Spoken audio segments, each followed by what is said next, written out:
అవుతుంది. అది ఎగ్జాక్ట్ 4-5 కోట్లు ఇవ్వాలి. అది ఇస్తేనే కాంప్రమైజ్. కనీసం ఒక మంత్రి గానీ ఒక ఎమ్మెల్యే గానీ ఇంతవరకు ఒక మాట మీద ఎవరు చెప్తలేరు.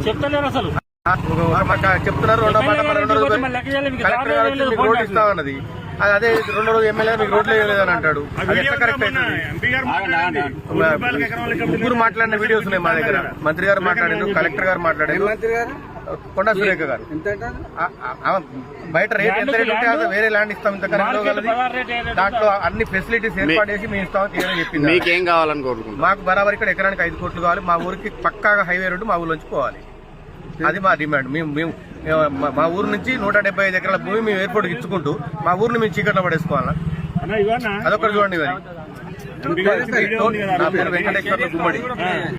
బాబురు మాకు 5 కోట్లు పరిహారం ఇవ్వాలా?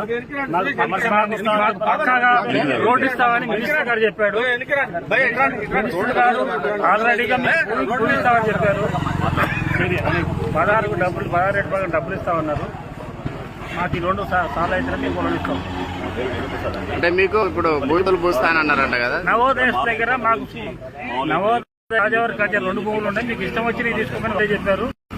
నవోదయ ఇప్పుడు మా కలెక్టర్ గారు మీకు భూమి ఇచ్చే ప్రక్రియ లేదంటున్నారు.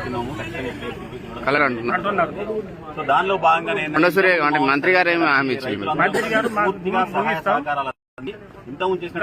లేకపోతే మార్కెట్ రేట్ మీకు తెలియాలంటే మార్కెట్ రేట్ ఏ విధంగా గ్రామంలో ఇక్కడ మార్కెట్ సమస్య ఏంటంటే ఏదో రిజిస్ట్రేషన్ మంచింది ప్రకారం అయితే 20 సంవత్సరాలు మాకు న్యాయం జరిగింది.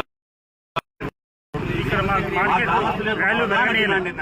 20 సంవత్సరాలు 60,000 ఏదైతే ఉందో